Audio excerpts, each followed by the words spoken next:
it is gone. What the government has to do is to send a clear message to South Africans, to our fellow brothers and sisters in the rest of the continent, and to the world, to say that they've taken control back, that the rule of law has triumphed, because this is what is important. I think that the world needs to know that they're dealing with a country where there are systems, where there are policies, both political and economic policies, that are predictable, that are clear to everybody, that nobody in South Africa sits above the law. I believe that Jacob Zuma should stay where he is until he can legally be released from prison. Releasing him at gunpoint would be bad for South Africa. It would mean that anybody else can do what he did. And it also would mean that he would never be charged for all the other criminal charges that are sitting above or hovering above his head. He is being accused, as I said, for state capture, but he's also accused of having benefited in other corrupt deals through the arms deal that happened many more years ago. Because as president, he was very good at using state apparatus and state resources to stay away, to stay out of the courts. Because in South Africa, there's no immunity. When you're a president, you can be charged. But he knew how to play the levers of power to stay away from the courts. So anyway, the impact of the recent violence was really bad on South Africa. It scared a lot of investors. Some people started closing their businesses. They shifted their business to provinces where it was safe. And I think it's important to also mention that the violence didn't cover the entire country. There were two principal provinces, KZN, KwaZulu-Natal, and Gauteng, that were seriously impacted by the violence. The other violences for provinces like, for instance, I'm in Cape Town, in the Western Cape, we didn't see much of that violence, which is a good thing. And so the president is in a very difficult position because he rules, or he governs, or he leads a governing party, or I sometimes call it a misgoverning party, the African National Congress, which is divided. So we've seen a lot of times when he says something, somebody else in his party comes up to say, nope, that's not what it is, that's not what the party decided, this is what it's supposed to be. When he says we're not going to nationalize the Reserve Bank, somebody else, like, now suspended Secretary General of the ANC, Isma Khashoggi, would stand up and say, that's not true, that's not what we decided, we're going to do this, you do that, we do this.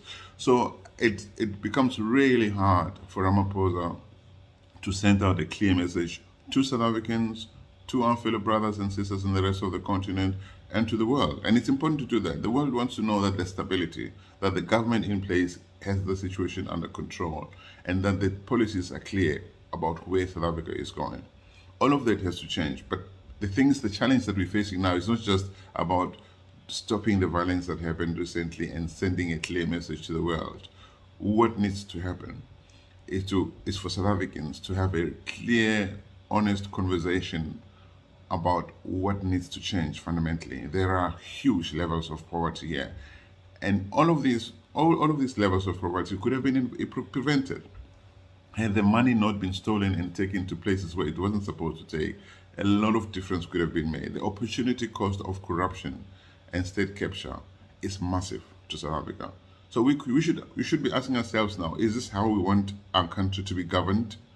There should be changes in the electoral system. Of course, the Constitutional Court of South Africa has already made a ruling, and they have given Parliament, or the parties represented in Parliament, to come up with a changed system, so that we don't just focusing on parties contesting elections. Individuals can also contest elections for the first time.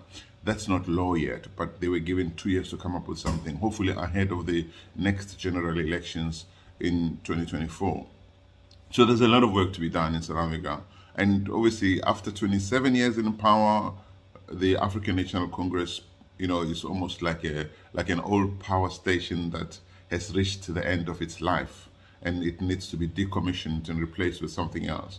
The question, of course, becomes who is going to replace the ANC. But I'm not worried about that. I think South Africans will come up. Something else will come up.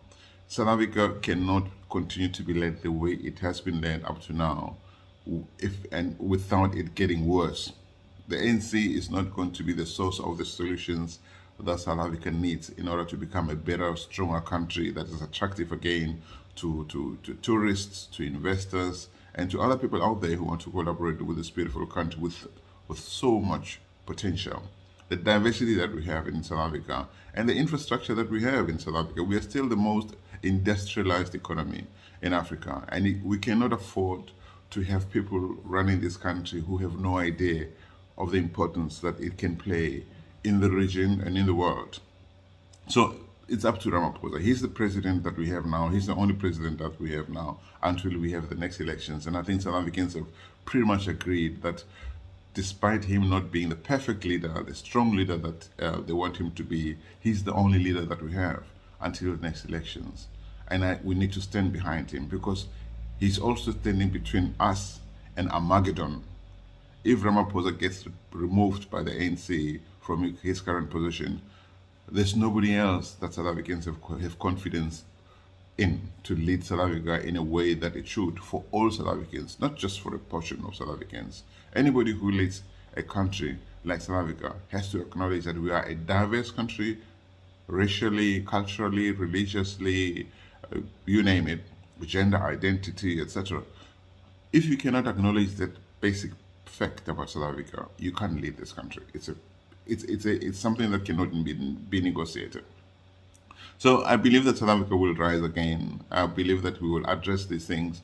It will take time. There's a lot of work that needs to be done, and I really hope that those who are at the top, especially the president, despite all the challenges he's facing in his own party, he needs to acknowledge that he has to be the president of the Republic of South Africa first, before he's president of the governing or misgoverning African National Congress. I'm sure that we'll get out of the situation despite the challenges. Thank you.